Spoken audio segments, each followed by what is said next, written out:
আমার এই ভিডিওটা লাইক করেন, শেয়ার করেন, সাবস্ক্রাইব করেন, বেল আইকনটা প্রেস করেন যেন আগামী যে ভিডিওটা আসবে আপনার কাছে পৌঁছে। আসসালামু আলাইকুম দর্শক, আমেরিকা সম্ভবত ইরানকে আবার আক্রমণ করার পায়তারা করছে বলে শোনা যাচ্ছে। যেটাই করুক, Iran are not afraid. Iran ভয় পায় না মার্কিন যুক্তরাষ্ট্রকে। দুইটা পারমাণবিক শক্তি সম্পন্ন দেশ মার্কিন যুক্তরাষ্ট্র এবং ইসরায়েল মিলে 40 দিন ইরানকে কিছুই করতে পারেনি। ইরান টিকে আছে বল তবিয়তে, বরং মার্কিন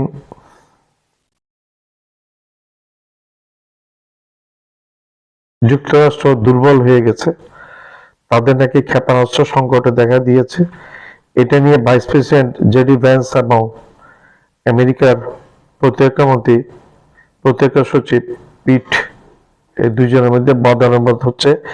জেডি ভ্যান্স পিটকে জানিয়েছে, আমেরিকার ক্ষেপণাস্ত্র কি পরিমাণ আছে সেটা তুমি জানাও।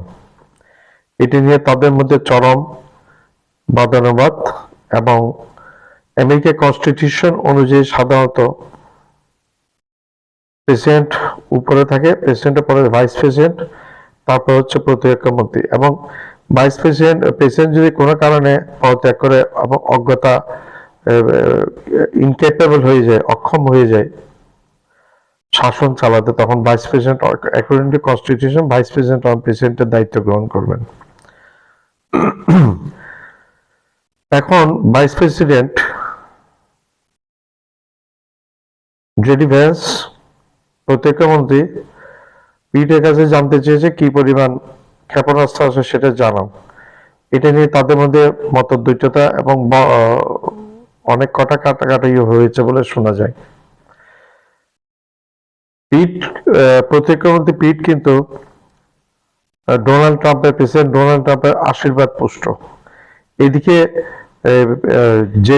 ভাইস প্রেসিডেন্ট জেডি ভ্যান্স নাকি ইরানের সাথে যুদ্ধ চায়নি, আর পিট যুদ্ধ চেয়েছে। ডোনাল্ড ট্রাম্প যে ইসরায়েলের প্রধানমন্ত্রী নেতানিয়াহু এবং মোসাদ প্রধানের কথা ধরে যুদ্ধে লিপ্ত হয়েছে ইরানের সাথে। এখন আমেরিকার অবস্থা খারাপ। ইরানকে আমেরিকা আবার হুমকি দিচ্ছে, ইরানকে সম্ভবত আমেরিকা আবার আক্রমণ করার পায়তারা করছে। এটা নিয়ে ইরান কোনো টেনশন নেই।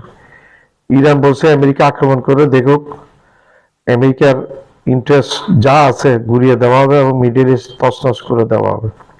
ইরান পারবে। এবং অনেকে বলছে, অনেক বিশ্লেষক, অনেক নামকরা বিশ্লেষক, বিশেষ করে আমি উল্লেখ করি একজনের নাম, সেটা হচ্ছে ভারতের একজন major general, retired major general Bakshi. ওনার ইয়েগুলো আমি দেখি, ওনার অনেক কথার সাথে আমি একমত নই, কিন্তু ইরানের সংক্রান্ত যে কথাগুলো বলে সেখানে আমি ওনার ওগুলো সাপোর্ট করি। বাস্তবসম্মত ওই কথাগুলো বলে বলে আমার মনে হয়। উনি বলেছে ইরান পারমাণবিক বোমা বানিয়ে বসে আছে, এই জন্য আমেরিকাকে রক্ষা করছে না। এটা শুধু ওনার কথা না, আরো অনেকে। আমার বাংলাদেশের একজন প্রফেসর আছেন, প্রফেসরের নামটা আমি এই মুহূর্তে মনে করতে পারছি না, বয়স্ক করে বেশ। উনি ব্রিটেনে একজন আমাদের মহিলা আছে, ওনার টক শোতে উনি অংশগ্রহণ করেন, প্রফেসর ফরহাদ সাহেব। তো আমি ফরহাদ সাহেবের ইয়েগুলো আমার অনেক ভালো লাগে। ওনার কথাবার্তাগুলো আমার স্ট্রেট ফরওয়ার্ড এবং বাস্তবসম্মত কথা বলে বলে আমার মনে হয়। উনি বলছে ইরান এতদিন পর্যন্ত পারমাণবিক বোমা না বানিয়ে বসে নাই, ইরানের কাছে পারমাণবিক বোমা আছে। এখন উনি বলছে যে ট্রাম্পও এখন বুঝতে পেরেছে ইরানের কাছে এই সমস্ত অস্ত্র আছে। আবার গত কালকে একটা নিউজ চার হয়েছে, রাশিয়ার যে ওয়েল সোয়ানটা ইরানের আকাশে দেখা গিয়েছে, যে বিভিন্ন স্যাটেলাইট পিকচারের মধ্যে এটা এসছে, কিন্তু রাশিয়া কোনো মন্তব্য করে নেই, পুটিন কোনো মন্তব্য করে নেই। না পুটিন মন্তব্য করেছে, না ইরান মন্তব্য করেছে, কেউ মন্তব্য করে নেই। এটা এক ভয়ঙ্কর বিমান। এই বিমান বিশ্বের মধ্যে একবার জ্বালানি নিলে যতদূর যেতে পারে এরকম আর কোনো বিমান যেতে পারে না। অর্থাৎ রাশিয়া থেকে তেল ভরে এই বিমানের মধ্যে নিউক্লিয়ার ওয়ারহেড থাকে, পারমাণবিক অস্ত্র থাকে এই বিমানে, পারমাণবিক মিসাইল থাকে এই বিমানের মধ্যে। এই বিমান কোন একটি দেশকে ধ্বংস করে দেওয়ার জন্য সেই দেশে যেতে হয় না। এই বিমান রাশিয়া থেকে উঠে অথবা ইরান থেকে উঠে, ইরানের আকাশে উঠে এটা ইসরায়েলের দিকে নাকি মুখ করে আছে, বিভিন্ন স্যাটেলাইট পিকচারে ধরা পড়েছে। এই বিমানের একটা বৈশিষ্ট্য হলো সেটা ইরানের আকাশ থেকে ইসরায়েলকে ধ্বংস করে দিতে পারবে পারমাণবিক মিসাইল মেরে। এবং এই বিমানকে এত বেশি গতিশীল, এই বিমানকে ধ্বংস করার ক্ষমতা আজ পর্যন্ত কোনো দেশের প্রতিরক্ষা ব্যবস্থায় আসে নাই বলে শোনা যায়। তো এটা ইরানের আকাশে দেখে আমেরিকা এবং ইসরায়েল অনেকটা ভয় পেয়ে গেছে, ইউরোপও ভয় পেয়ে গেছে। কারণ এটা একটা দানব, এটা পারমাণবিক দানব, একটা দানবগুলোকে নিয়ে বহন করে চলে এই বিমানটা। এই বিমানটা নাকি ইসরায়েলের দিকে মুখ করে আছে। এটা ইসরায়েলকে ধ্বংস করা এই বিমানের পক্ষে কোনো ব্যাপারই না, নিউক্লিয়ার মিসাইল মেরে। তো ইরানকে যে হুমকি দুমকি দিচ্ছে রাশিয়া একরকম, এই বিমান ইরানের আকাশে উড়িয়ে রাশিয়া একরকম বার্তায় দিয়েছে আমেরিকাকে, don't try to hit Iran further, if you try to hit Iran further you will get the revenge and the days will not come, good days are not come, a very good days are not come for America. Russia indicate that things when Russian this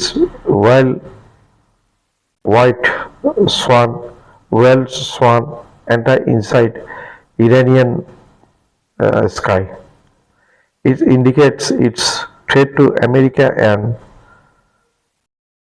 Israel that don't try to bombard in Iran again further. If you try to bombard in Iran again further, bad days will be waiting for both America and Israel.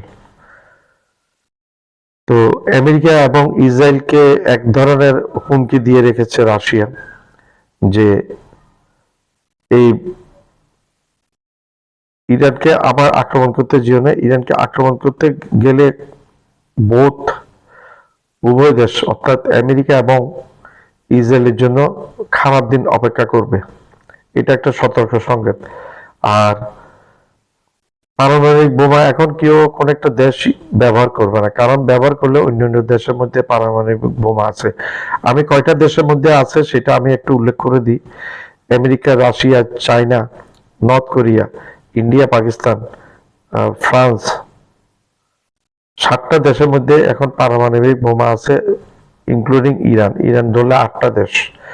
ইরানকে পারমাণবিক বোমা মারলে ওই অন্য দেশ পাকিস্তান পারমাণবিক বোমা ব্যবহার করার পসিবিলিটি পাকিস্তানে বেড়ে যাবে, কারণ পাকিস্তান একটি মুসলিম দেশ, ইরান একটি মুসলিম দেশ। ইরানের পরে পাকিস্তান জানবে যে পাকিস্তানের উপর আঘাত আসবে, সেই কারণে Pakistan will take revenge if any attack has come from west to Israel or west to Iran. তো আমেরিকার ভিতরে ইন্টারনাল ক্ষমতার দ্বন্দ্ব শুরু হয়ে গেছে, এবং এই যে প্রেসিডেন্ট এবং প্রতিরক্ষা মন্ত্রী একজোট এবং ভাইস প্রেসিডেন্ট আরেক জোট। ভাইস প্রেসিডেন্ট যুদ্ধ চায় না, প্রেসিডেন্ট এবং প্রতিরক্ষা মন্ত্রী যুদ্ধ চায়, জেডি ভ্যান্স যুদ্ধ চায় না, ট্রাম্প এবং পিট এরা দুজন যুদ্ধ চায় এবং যুদ্ধে জড়িত হয়ে গেছে। তো এখানে ইরান থোড়াই কেয়ার করছে না, কারণ ইরান জানে ইরানের কাছে পারমাণবিক অস্ত্র আছে, এবং ইরান থ্রেট দিয়েছে যে এমন জিনিস ইরানের কাছে আছে যা দুনিয়া প্রথমবারের মতো দেখবে, এরকম থ্রেট ইরান দিয়ে রেখেছে। এমন জিনিস ইরানের কাছে আছে যে দুনিয়া প্রথমবারের মতো দেখতে যাচ্ছে। So if America try to take any step, it will give a bad impact to both America and Israel. Thank you very much. আমার এই চ্যানেলটাকে আপনারা লাইক করবেন, শেয়ার করবেন, সাবস্ক্রাইব করবেন, বেল আইকনটা প্রেস করবেন, সাবস্ক্রাইব করতে ভুলবেন না।